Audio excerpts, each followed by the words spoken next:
Welcome to the Profitable Farmer Podcast, where it's all about increasing the profitability of your farm by working smarter, not harder. G'day and welcome once again to Profitable Farmer. I hope this season is now playing out for you. We've had general rain and I hope that things are unfolding favourably wherever you are listening to this around Australia. In this podcast, I interviewed John Boot from Drover Ag, and we get to touch on and go deep on a conversation and I think a reality in our industry. It's certainly something I'm passionate about, John, and I think there's a bit of a problem around this theme of finding and keeping good talent on farm. John is unique, I think, in how he arrives into this space as an HR specialist and recruiter out of southern Queensland, because he arrives into HR from a farm and cattle station management role and deeply understands these issues at play on just how hard it can be to find and retain good talent on farm in our industry. We've come to know John recently, and his recruiting an HR firm, Drover Ag, recently through our Platinum Mastermind members. And I know those that have engaged John's services have received a really good and positive outcome time and again. So, John, equally, I know this is a conversation and a topic that you're deeply passionate about. Thanks for joining us today. No worries, Jeremy. Thank you for having me. So, John, you do arrive into HR and recruiting from a cattle station and farm management background. Would you mind speaking to that, just your 20 plus years of experience and your background prior to getting into this space? Yeah, no worries. So I suppose, Jeremy, I went through the School of Hard Knocks. I left school at 14 and started a career in agriculture, and worked my way up to management at a young age, and more so in intensive beef production down in the southern states, with Wagyu for quite some years in artificial breeding and things like that, and then progressed up into property development, property management, and then my last stint was GM for a large family-owned operation up in the Northern Territory. So being involved in it all my life in a hands-on capacity. My wife also is an ag consultant, and we have lived, sleep and breathe agriculture most of our lives, and needing to relocate from the Territory to put kids into schooling, in better schooling. Found us relocating to Southeast Queensland from the Northern Territory, and I wanted to know what I was going to do next, allowing my wife to continue her career in ag. So I developed Drover Ag Recruitment because it was a major issue wherever we were in trying to find the right staff. Constantly beating heads against brick walls, not being able to complete CapEx programs and stuff, not because of lack of funds, but because of lack of staff on the ground or the correct staff. So I've been through it all the way through my career, and again, it's something that I thought I was good at, but unfortunately, I didn't have the time to do it correctly, and researched the ag recruitment market when we moved down here a few years ago. And I'd never dealt with ag recruiters. I believe them to be overpriced and not effective in what they did, dealing with HR specialists that wouldn't know the back end of a cow if it jumped up in their porridge. But and also, like I said, the pricing point to get into that was, I believed, uneconomical for most producers out there. Hence the reason I researched the market, and we've hit it quite broadly in the last 18 months, and I think we're doing quite well in what we do. We call a spade. We don't tolerate idiots, and we're quite quick in what we do. And all my staff are all, anyone that wants to work with us, I don't want a HR background. They've got to have minimum 10 years experience hands-on, and so we can engage with these clients a lot easier for us to talk to them and get the job done. Yeah. Thanks, John. Just out of interest, how has that transition from Northern Territory cattle station to business startup, and now you're in a really significant and emerging project? How's that transition been for you and Megan and your children? Tiring. It's something that I wanted to develop. We live here on the Northern Sunshine Coast, and my dream was, if I develop something like this, it'll keep me busy for 1 or 2 days a week, so I can do a bit on my own little block here, and then go fishing. We're not far from Fraser Island and Rainbow Beach and things like that. Hasn't happened. I think I've gone fishing once, and that was even with a phone to me ear. So it's been really exciting. It's I don't know where the last 2 years have gone. From what I thought it could have been to where it is now, and where we look like we're heading, is quite frightening. No, it's been tiring, but exciting. Yeah. Yeah. I think you've identified a problem, and you've landed in a niche in our industry where there was a real need. I think, to your point, we've probably all considered recruitment agencies, but looked at the fee and thought, oh, well, we'll just have a crack ourselves, and maybe as farmers, we're just not good at recruiting. But the option did seem a bit out of a lot of our price brackets. So I think you've landed in a space in our industry where there was a real need, and I think it's fantastic that you identify that issue around having a recruitment expert help us at a genuinely affordable level. John, I also appreciate that something you're really passionate about is seeing young people stay in our industry and arrive into our industry and land on good farms with good management. Can you just speak to that passion that you have, and perhaps where it comes from, and even the impact that you hope Drover Ag might have on that next generation? Yeah, definitely. Well, I suppose it all comes from my starting point in agriculture. Was that there was never that mentor. There was never those people out there that were passionate about starting young blokes in agriculture or young people in agriculture. It was just something that I thought I wanted to do,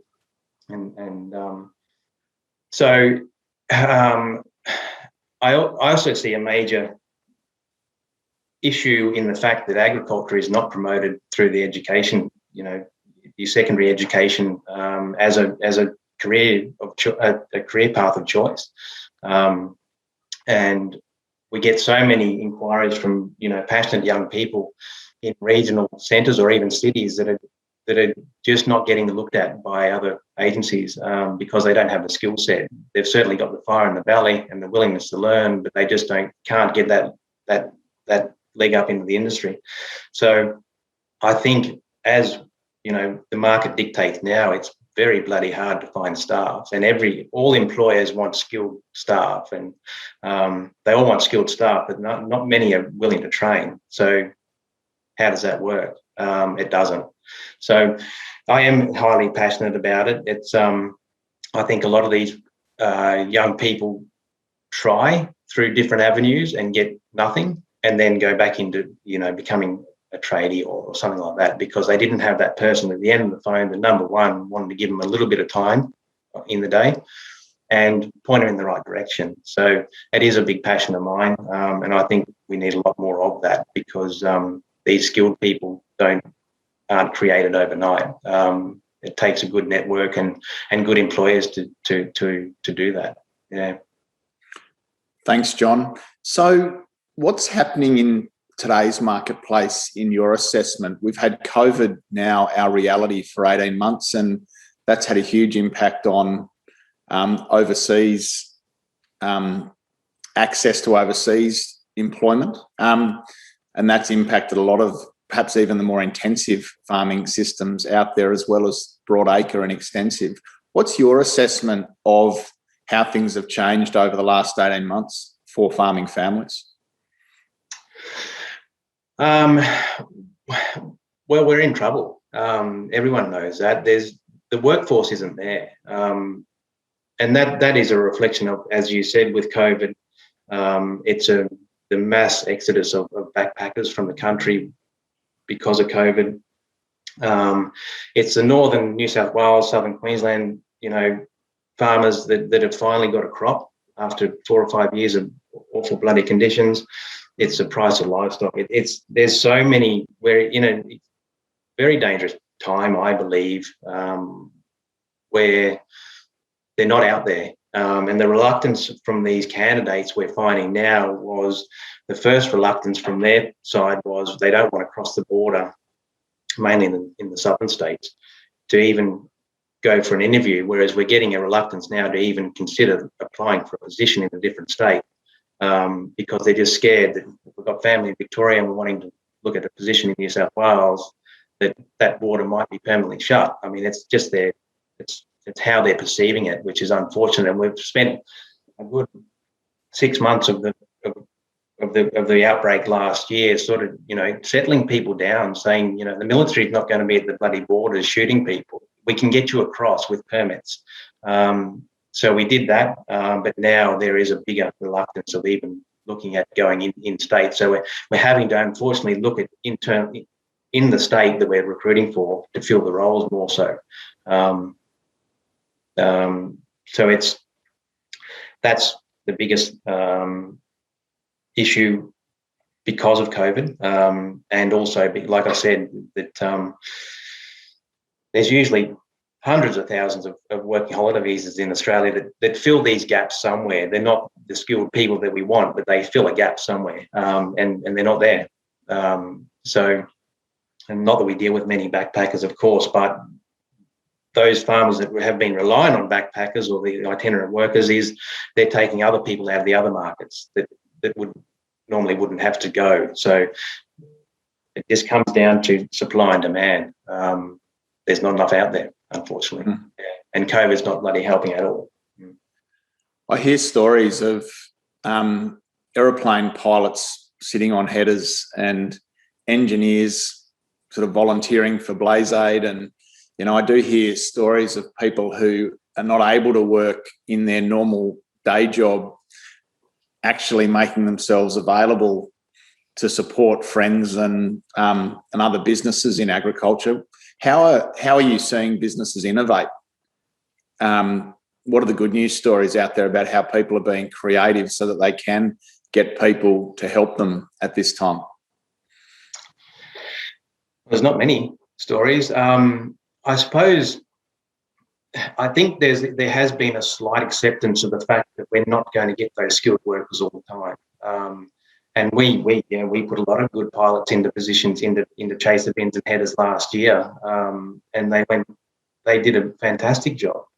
I still see a massive demand from the inquiries coming through on a daily basis here, and then they even started regarding this upcoming harvest. They even started from our Western Australian clients 4, 5, 6 weeks ago. Is that we're trying to get in early. We want bloody skills. We've got to have skills. They're driving $750,000 worth of gear. They've got to have skills. Well, everyone wants them. It's your point of difference. What are you offering them to get them motivated to go to WA and sit in your header? The standard hourly rate isn't that. So we're not seeing much, I suppose, change from the employer front to adapt for these challenging times. They're just wanting to come to us and want us to find that bloody unicorn header driver and pay them the same rate that they've been paying them for the last 5 or 10 years. And unfortunately, I have to push a lot of them away because we don't have a magic wand, unfortunately. So I would like to see, I strongly believe with this upcoming harvest, where I'm not looking forward to that one bit. It was hard enough last year's harvest, but there's going to be a lot of kids potentially put out of school to help mum and dad, and parents and elderly people and things like that are going to have to come in and step in because the skilled people aren't out there, unfortunately. Yeah, I think that's the innovation. I think that we will see, rightly or wrongly, people being very lateral in how they get bums on seats at key times to get tasks done. I mean, we've seen a massive shortage of shearers because of COVID, and people not being able to get out here from New Zealand to be part of our shearing workforce. And so there's a whole lot of innovation happening that I'm seeing sort of outside of the industry as well as in. But I think you touch on a really critical issue. And perhaps if we forget about the current market and COVID for a minute and go back 30 years, in my experience, 30 or 40 years ago, when I was a kid, you could pay someone the base wage and expect them to work 80 hours over harvest and do the night shift over sowing. And that wasn't overtime, and it wasn't time in lieu, and it wasn't all these other things. You could get good people back then and pay them the base wage and have them happy in their role and happy to stay with you for 5 or 10 or 30 years. Growing up at Dalry, we had 2 blokes on our farm, one for 36 years and one for 42. And when I reflect on how they were part of our family, and they were wonderful men who were very loyal to us, but beyond a very small bonus at harvest and the odd barbecue in the paddock and the intimacy that we extended them as employers, there wasn't a lot of benefit that we offered them relative to perhaps what has to happen today. Would you mind speaking to how it was 30 years ago? Do you agree with that sentiment that back then that's how it was, but it's different today? Do you agree with that? Oh, most definitely. Most definitely. I mean, and I hear it every day too. Gone, and those days have gone, of course, and it's unfortunate, but we can whinge and moan about it as much as we like. We're not going to change the fact that we're in a different era. So no, I agree, and people like myself and you, potentially Jeremy too, that did start young, and we were good stockmen, and we did as we were told because we wanted to progress, and we had respect and all those sorts of things. Jesus, it's bloody rare to find people like that now. The good stockmen are gone, and we're seeing that demographic of stockmen like myself and everything. They're all in management positions now, and then you go back a little bit with the more modern people, and they're starting to be a little bit too dictative with their terms because they can be. They're only driven by the market, and to have anyone last, and I keep saying, all these employers say, we want people that are going to last. Well, Jesus, there's only one person that's going to help that. Exactly. We can't. You can. So it's 3 years in a position now, say for argument's sake, overseer or senior farmhand, junior farmhand, whatever, is that you want to see them. They want to grow through the industry, and if you think they're going to be a farmhand for the next 15 years, you need to have you're in la la land. So if they've got a fire in their belly and they're wanting to grow, you need to allow them to grow. And in 3 years' time, if you can't accommodate them in your own property, push them out to one of your mates to a more senior role, and we'll start the process again.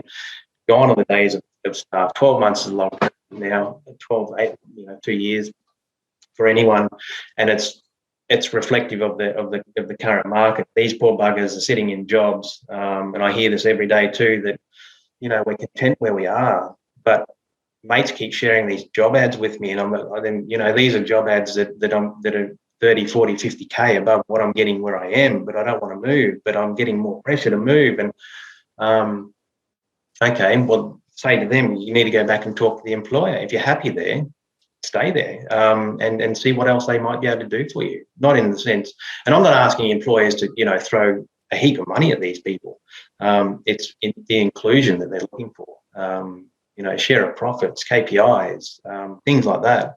Give them a lease paddock out the back. They're not all chasing big bucks. They want to feel included. So, no, completely different market than 30 years ago. And I think the candidates have changed. The employers are maybe still stuck in that 30-year sort of period. And that's the point I want to sort of just emphasise here, is that so many people who are managing and owning farms now, I think a lot of us still have the mindset of how it was when we were young. And I think there has been a paradigm shift that our farm owners need to make, that it's different today in how you need to employ, recruit, pay, incentivise and motivate talent in order to keep them today than it was 30 years ago.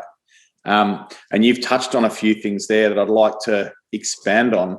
But if there is high demand for talent and there is a lack of supply of talent, for me, that means that we've got to be more unique ever than we have been on how we stand out as an employer. To your point, why would I drive past 48 driveways to drive up yours and stay with you for the next 10 years? You've got to be different and better as an employer than other employers in your marketplace. So would you agree with that now more than ever, we've got to innovate and be creative in the benefits that we offer our people so that they do stay? Most definitely. But also in that same argument is that we're not wanting, we're not driving this. We're just the reporters of it, in the sense that, a lot of people say, oh, shit, you want us to drop the bar on standards and lift the bar on salary. Well, that's not the case in most cases. So we're not wanting you to pay ridiculous money to get an unsatisfactory employee. And a lot of these employees aren't necessarily going just to get that extra $5,000, $6,000, $7,000, $8,000 a year. They want to feel included. So changing that with them there's certain ways that you can do that with incentives and things like that, and not giving them, what they don't deserve. And we get it all the time, every day. Shit, that wasn't around when I was a young fella. They don't have to play with debt. 1 year we're finally having a good year. 1 year in 10, what do they expect? Like, these guys have got no responsibilities and things like that. Again, it's not us dictating this. It's either move with the times, or it's going to be a busy harvest period, or you're going to be busy.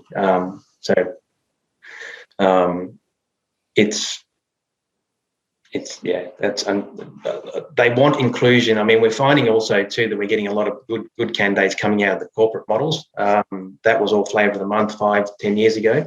As you know, it's not anymore.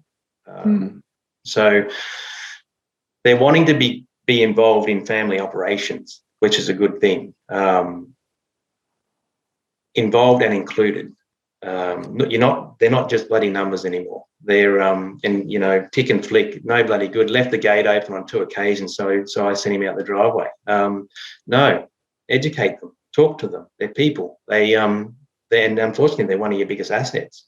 So and you're going to be left high and dry if you don't have that mind shift into righto, let's talk to these people like people. Yeah, it's absolutely a mindset shift, and it's a really important one. As I say, 30 years ago, we used to expect people to work 60 and 80 hours and only pay them the base wage. I actually think it's a good thing that people now get paid for the work that they do in this industry, where that wasn't the case back then. Sure, it costs the business owner a bit more, but so it should. And I'm happy to name that. I actually think our employees do deserve to be rewarded for their efforts appropriately and well above the base rate, especially if they're good, talented candidates who are loyal to you. Let's touch on that, about how to actually make them feel engaged and involved. What are some of the constructs beyond a base wage that you think can have us create a framework that gives me as a farmer my best chance of keeping talent long term? You mentioned KPIs, and you mentioned inclusion, and you mentioned incentives, and you touched on profit share, and you touched on leasing, giving them a little lease block out the back. What are some of the things that you see that we could be calling on to include and keep people engaged in our business?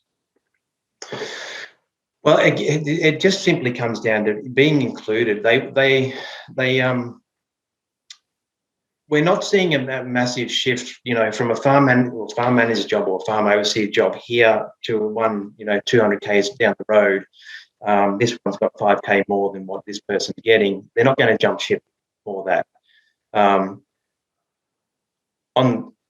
They could jump ship for 5 or 10k less if that person that they're talking to is well regarded in the industry, is known to look after their staff and include them.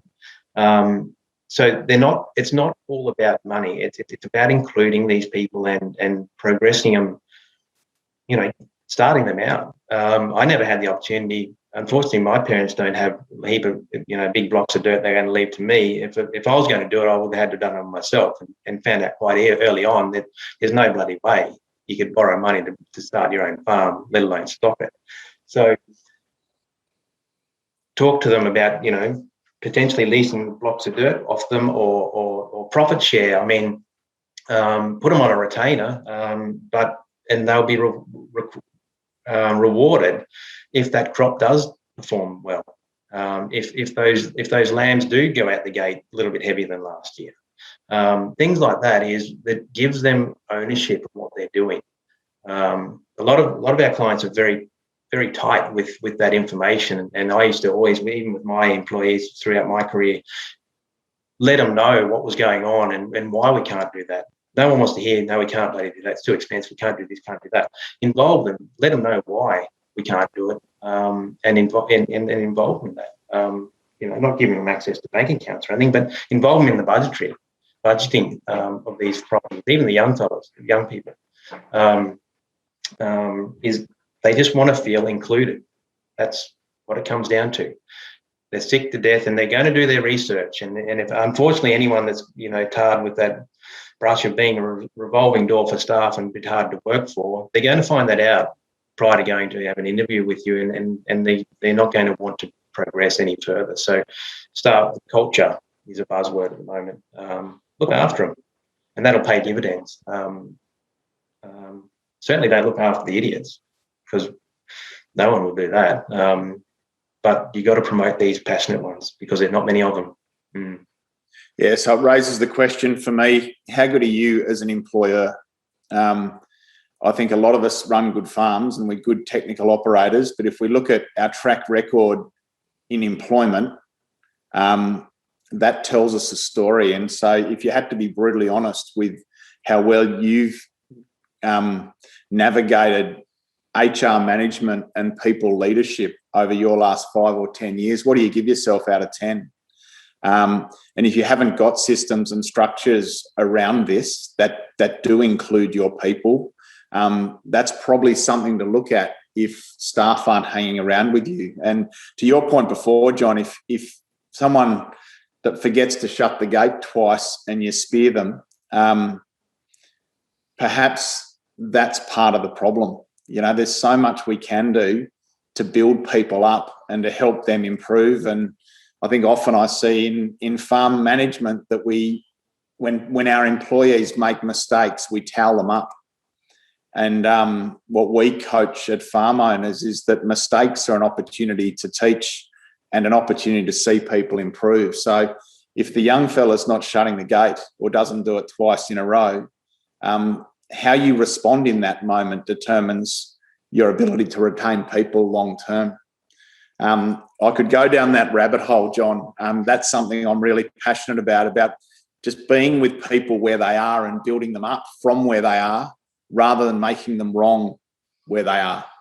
It's so easy to make people and our employees wrong, and that might make you as the employer feel good for about 2 minutes, but it's not the way in which to keep good talent.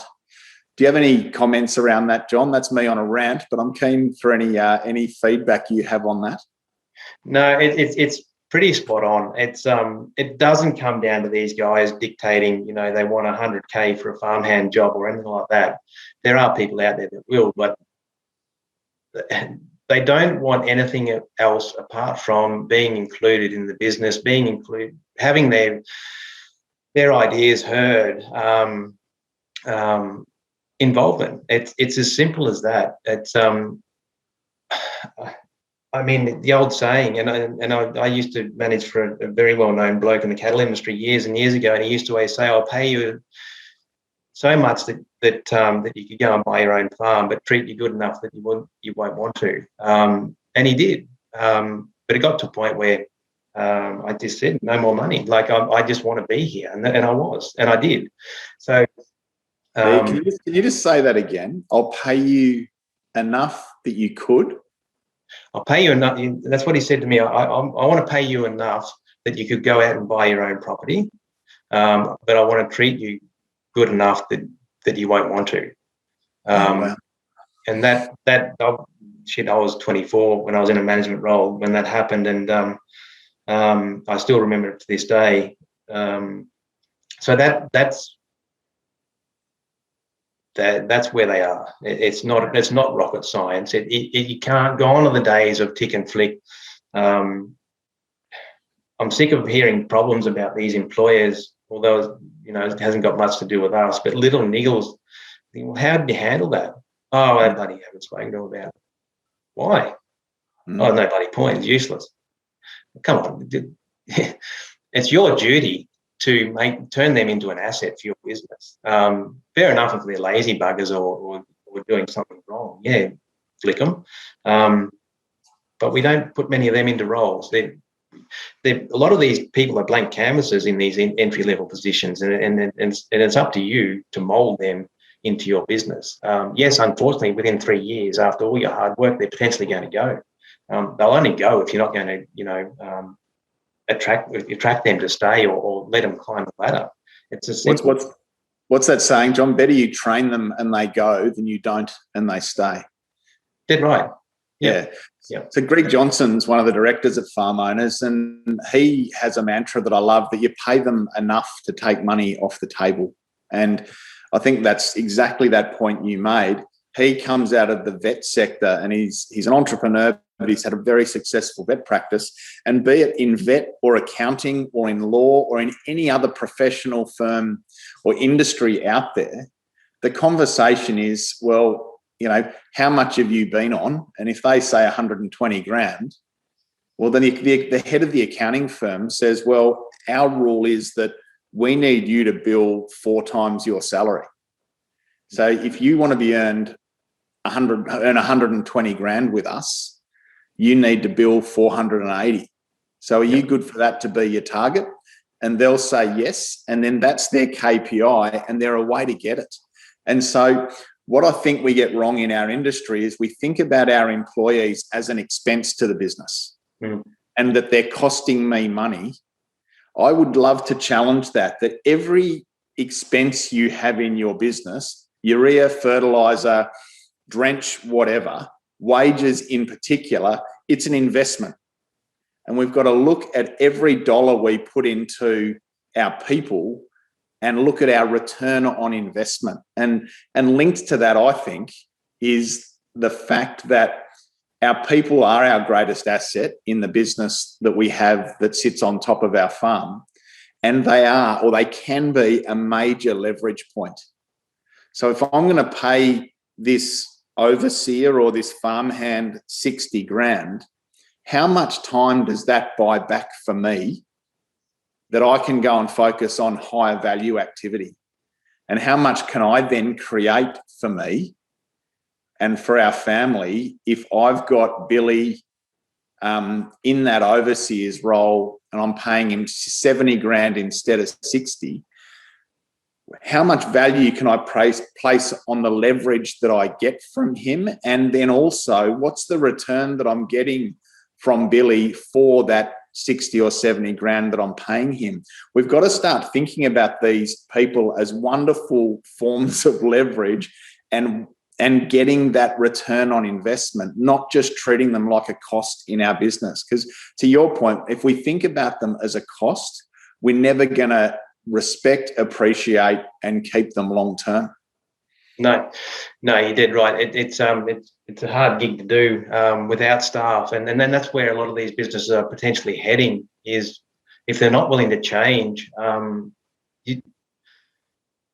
seeing it all the time with in businesses that have been renowned to be revolving doors for staff for whatever reason, that could be, is they're potentially not going to have any staff.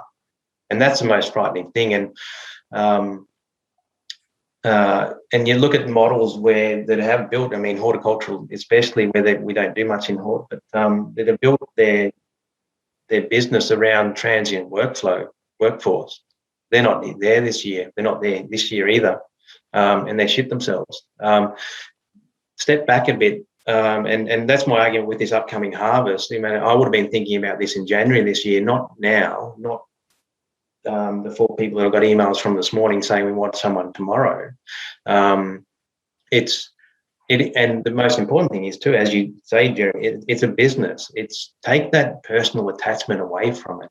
They're not coming in to take what Dad's given you or this family thing from you. They're actually there to assist you to move up that, to expand. I mean, I can have hundreds of clients say, shit, if we found the right person, we'd go and buy another block. We can't find them. Why can't you find them? After 15 minutes of conversation, that's why you can't bloody find them. Or more specifically, retain them. Yeah. Because you're not giving them ownership. You're not treating them as family as such. And that's why I suppose a good point to touch on, Jeremy, this ag recruitment is a lot harder than any other sort of recruitment, because we also put a lot of weight on trying to find the right personality, because these guys are not turned up in the office on Monday morning and heading off on Friday afternoon. They're living on the same properties, which makes it a challenge too. So we put a lot of weight into, and I've always been a very big believer that I'd rather put on the person with less skills and the right attitude as opposed to the other way around. And trying to get farmers to do that too is a bit of a challenge. So just 2 points I'd love to make here. If you think about it outside of the industry, if you're a plumber and you treat people like crap and you don't have an appetite to build a high-performing team, you stay the man in the van, and you're on the tools forever, and you don't actually build anything of value long-term, and you might retire, 30 or 40 years later as the man in the van, having worked tirelessly just to make ends meet. Our definition of a successful farm business is one that is systemised and structured and resourced so that it can work without you. And a key part of that is being willing to treat people well and build out a high-performing team that can run your farm so that you don't have to. So this people management piece is critical if you want to build out that plumbing company that can work without you, or that farm business that can work without you. And to your point before, John, I think it starts with a mindset shift. It starts with a letting go of how it was when I was young, and that's how it should be. The game's changed. There is an absolute shortage. And so you've got to be completely unique and different and better as a people manager and a farm business leader, so that you can attract and retain a high-performing team and talent that wants to work for you long term. Definitely. Yeah, it's I don't believe it's a hard thing. I mean, we hear about it all the time, and again, that demographic of the baby booms, I suppose, now that are in the hot seat with a lot of big operations, and not letting go of the reins. And that's a big thing that I talk about quite often, is hand the bloody things over. But people are reluctant to do that. And then you see, I hear it, time in, time out, every week, that these baby boomers, that age demographic, that are, wife's just bloody left me. I can't find those people that are going to do it my way. They might be doing it a different way. It doesn't mean they're doing it wrong. And you've got to, again, another mind shift. No one's going to do it as good as you. I go through that with my business and my staff. But you got to, again, that mind shift to say, well, at least as long as it's getting bloody done. It doesn't matter how they do it. If they want to draft sheep and weigh them this way, their bloody things don't run that way. Well, okay, let them work that out themselves. Let them do what they want to do, as long as the job's getting done and they're doing it correctly. So that's. I think there's an additional comment I'd like to make here, is that if they come in and they do it the wrong way, again, that's back on me, isn't it? As the business owner, like the other thing that's missing in that puzzle is that maybe I haven't set a standard or created a process or a system and trained them around that so that they do it my way. You know, you're responsible for sowing this year, mate. Here's our rules. Here's the standard. Here's what we expect. Let's go through this start to finish. And then you hand over the keys. And then you're there to support them to follow the system so that they do it your way. If you just throw them the keys without a system, absolutely they're not going to do it your way because you haven't shown them what that is. No, dead right. And communication, and unfortunately in farming, we're all bad at it. It's dealing with this younger generation too, who need quite a bit of it. It's one extreme to the other. You get these older fellas that don't want to talk. They'll just watch you and ping you when you do something wrong. It's all comes down to education and communication and treating them. You know, it's treating your business, your farm as a business, and your staff as one of the main assets to that. It's quite simple, I thought. Yeah. So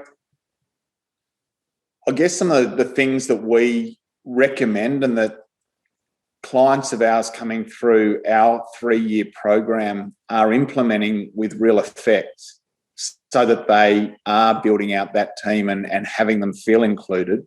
It starts with defining the core values of your company and setting down a clear vision so that people that arrive to you can understand your standards and your values and understand what the long-term goal is and be enrolled by those things. And then it's things like, to your point, including them in the budgeting meeting, including them in the annual planning meeting, the meetings with the agronomists and the livestock experts and the agents. We recommend 2 days off-farm planning each year to set down the framework for the year ahead. We recommend quarterly review and quarterly planning meetings and creating quarterly plans and including your team in those. We recommend monthly and weekly meetings and even daily huddles so that where communication might not be a natural thing for you as the manager, if you create that rhythm and that framework for management and for communication, then it tends to work itself out so that, you know, the communication opportunity and the communication channels do open up. And so for me, that's the sort of structure, John, that we think that best practice farms and the high-performing farms do have in play. It is best practice outside our industry in building and in accounting and in physio and in vet and in all these other sectors, yours and mine included, that the daily meetings, weekly meetings, quarterly planning meetings, you know, these practices do bring teams together, do help teams feel included and aligned and involved, and they are the sort of disciplines that I think do help make the businesses on farm operate more effectively. Would you have a comment around those practices as a way in which to include the team? No, I think you hit on the head with all those things, and I was guilty as charged even 10 years ago. You know, communicate. We say g'day every now and then. Might have a yarn on a Monday morning to see what's going on, but it's been a big learning curve for me in the last 10 years. Is that these people want to be again included. You got to talk to them. You know, bring yourself down to their level and maybe ask them what they did on the weekend. Be interested in what they are, who they are too. I suppose that's it. It's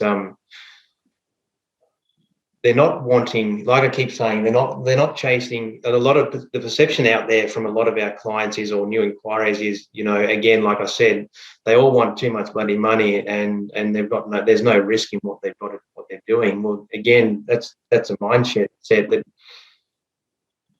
their staff are a swear word to them. And unfortunately, they're going to be left out in the dry, high and dry in the next few years with that attitude. So I suppose you hit it on the head, Jeremy. And I've said it before. It's not rocket science. It's they're not expecting the world. They just want to be included. Yep.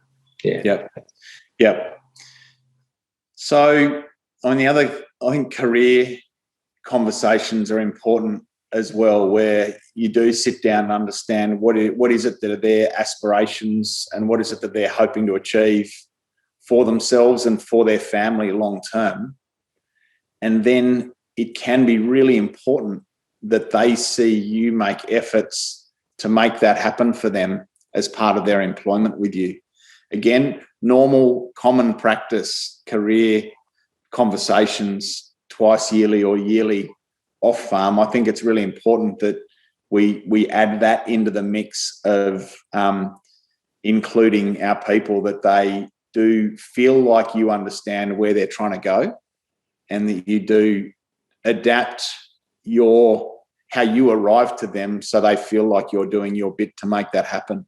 There's some amazing examples of that in our community, where our members are helping people buy their first house, or they are helping them lease that block out the back, so they've got an active involvement in the livestock enterprise. There's some amazing examples that I won't go into, but it's really important too that you understand what your employees aspire for in their careers, and then you go out of your way to try and make that happen for them. Yeah, definitely, and communication. Ask them, and I say this to a lot of our young people, more so the young people. After 2 or 3 weeks of being there, go to the director, the owner, whoever it is, and just ask them, how am I going? Because they won't tell you, and that's sad. And then I also say to the clients too, go and ask them how they're going. Are they fitting in? Anything we can do for you? We get so many young people, referring to young people, ringing us saying we've moved all the way up to bloody northern New South Wales and we're bored. There's no community here. And I do have some really good clients of ours that ring up and ask for advice of what can we do to attract or retain people. Is unfortunately you got to do something. Hire the local footy club room out and put a bloody dance on, or whatever they want to do, or just play some bingo, get them involved in the community. Again, inclusion. It's not letting them walk. Great point. Letting them walk back to their donga at 6:30 of a night after knock off. When you go back to your family and young Joe Blow's walking back to pat his bloody dog for the next 4 hours because that's all he's got to do, and you expect him to be there 7 days a week. Ask him, how's he going? Is he fitting in? Do you want us to ring a few of the neighbour young fellow blokes and get them over here and introduce you? No one does it. Very rarely. There are some really good examples, I think, of communities that are coming together to create those sorts of parties or community hall events or pub nights or lawn bowls days or whatever that are all aimed at collaboratively resolving this problem of making their environment more appealing for that next generation of employment. It's a great point. Maybe you if this is a challenge for you, maybe you could lead that charge in your community of making your community a better place to be, so that collectively you have that chance of bringing talent back into your area. The other thing I think about, John, I wanted to ask you this is, I might be sitting there thinking that it's hard for me to get good talent and that it's just not out there. Yet there are plenty of farms in my region that don't have that issue. In every region, there are high quality farms that don't have any problem finding good people. So we can have the mindset that there's just this massive shortage and they're not out there, yet the best farms out there don't have this problem necessarily. So what's the difference between those farms in a region that can find good talent and don't seem to have this problem and those that do? Yeah, it comes down to culture, and exactly what we've been discussing, I suppose, is that, and we find that too, that look, in a perfect world, I could shut the doors on Drover Ag, and then finally go bloody fishing, what we came down here for, so I could do, because if you build that staff culture, it's going to grow, and their community, your staff are going to promote that so quickly. And we noticed that with a lot of our northern clients in the pastoral industry, that there's nothing better than having 2 or 3 workers recruiting for that business and want to recruit, to bring people in. And there's some fantastic businesses out there that there is still people that have still got a lineup of applicants wanting to get in there. So it's not as if the applicants aren't out there. You've just got to attract them. So, and that, again, it comes down to inclusion, that being part of the team, these staff, those businesses have developed their staff to be a very key part of their business and be involved in that business. And that, they get your staff to do recruiting for you. Well, I suppose ask yourself this question, I suppose is a fair one. If you've got a staff member with you now and you ask them to go and find another employee for the business, would they be willing to do it? What would they say to these candidates about how you treat them and things like that? So, yeah, we see it all the time, and they're beautiful businesses. And if there was more of them, well, like I said, there wouldn't be the need of people like us. I mean, I've seen some people who have found it hard to attract and keep good people actually go and speak to these guys who don't have this issue and ask them, how did you get that done? And it can be a process. It requires good strategy, and then it can take time to build out that high-performing, long-term, stable team. But why not go and ask the people who have sorted this problem out and find out how they're doing it? And I'm willing to wager that they do have in place some of the things that John and I are talking about and that we've suggested, at least a combination thereof. So the other thing that I see outside of agriculture, John, that I just wanted to touch on that I think has a real place in our industry is, as farmers with 1 or 2 employees or a family business, we've got a small team. Often we think, to your point before, that there's no real progression for Billy the jackaroo or for Johnny the overseer or his wife or the family to progress in our farm. I think about this analogy. My 9-year-old daughter's doing Taekwondo, and she got her first belt the other day. Her first question when she got home, obviously, is, well, what's the next belt? Mm-hmm. She just wants a ladder to climb, and karate and Taekwondo is successful because of the ladders. Everyone is aspiring to black belt, right? In an accounting firm, KPMG and Deloitte and these highly successful global firms are all built around their career ladder. Mm-hmm. So that a graduate comes in and they know when they start as a graduate in that business that if they hang around for 12 months and they hit these KPIs, they become a junior analyst, and then they become an analyst, and then they become an accountant, and then they become a senior accountant, and they get to manage accountants, and they become a director of a department, and they become an executive director, and then they might even become a shareholder. So I want to make the point that those accounting firms didn't get big and then put in their career ladder. It's on the back of that career ladder and giving junior people certainty about how they can progress in the company that they became global companies. And so everyone just wants a ladder to climb, I guess, is the point that I'm making. And if you don't have a ladder to climb in your company, your people are going to go and find another ladder to climb.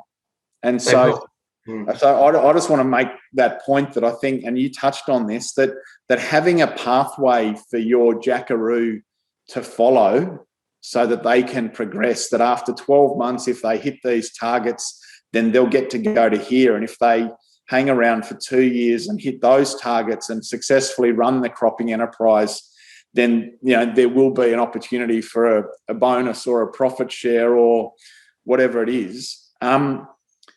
Do you see those good businesses in our industry having a documented career path? So, white belt to black belt, and how their staff can progress?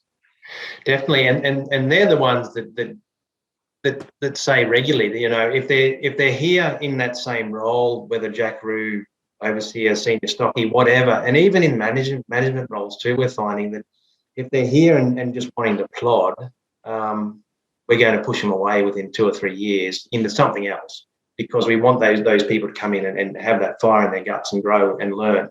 So those businesses understand that you're not going to have your farmhand for 10 years anymore.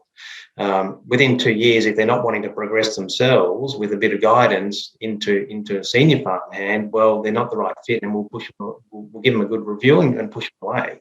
But they do have that understanding that we're not going to have a farmhand for 10 years. And like I said before, even in management roles where succession planning and stuff can have a detrimental effect, with these managers are also worried about sons and daughters potentially coming back, or what's going to happen, because they're not involved in the decision making, not the decision making, but an overall goal or plan of what's happening in 2, 3, 4, 5 years.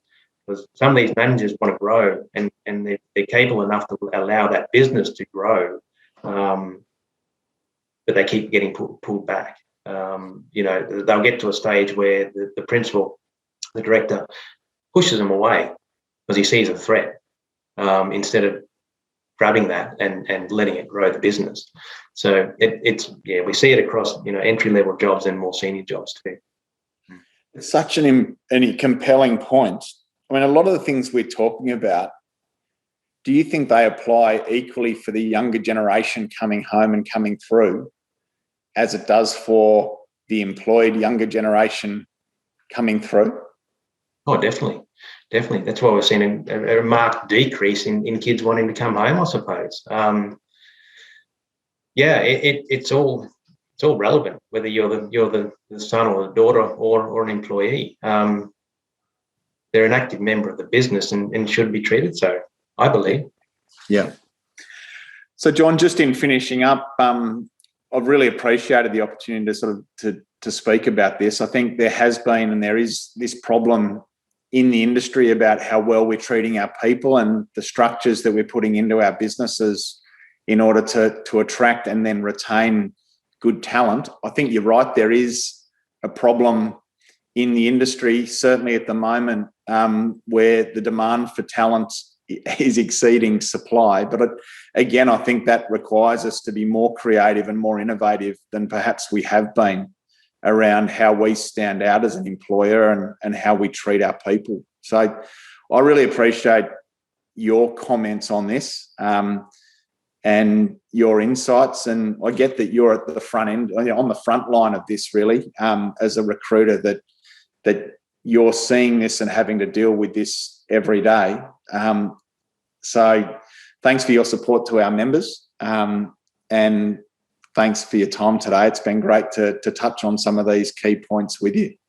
Yeah, no problem. No, my pleasure, Jeremy. Thank you for the opportunity. I suppose just in closing, I don't want us to be seen as supportive of these employees at any, we represent our clients just as well as our candidates, and it's not a money grab. It's not, you've got to give them this, or otherwise we won't get staff. It's more, like I said, a mind shift that we're struggling with all the time with these businesses. So and also don't rely on government. There's a lot of talk around this agricultural visa the bloody Nationals spoke about that 7 or 8 years ago and nothing happened, and they think this one might be ready to go in December, which will be fantastic because that puts people in country by February once they're dusting off the bloody headers. So don't rely on them and don't use that as an excuse. We need support, we need this. It's easily done to attract and retain staff. Don't rely on these other buggers. Take responsibility for it. If the business you have now is getting you the results that you're getting, then there's something that needs to change in order to find better people and keep them long term. So I hope some of the constructs that John and I have spoken about today can give you some motivation and some direction on where you might start to improve the business and your HR practices so that you can build that high-performing team long-term. John, great to connect. Great to see you. Thanks for your time, and speak to you again soon. No problem. Thank you, Jeremy.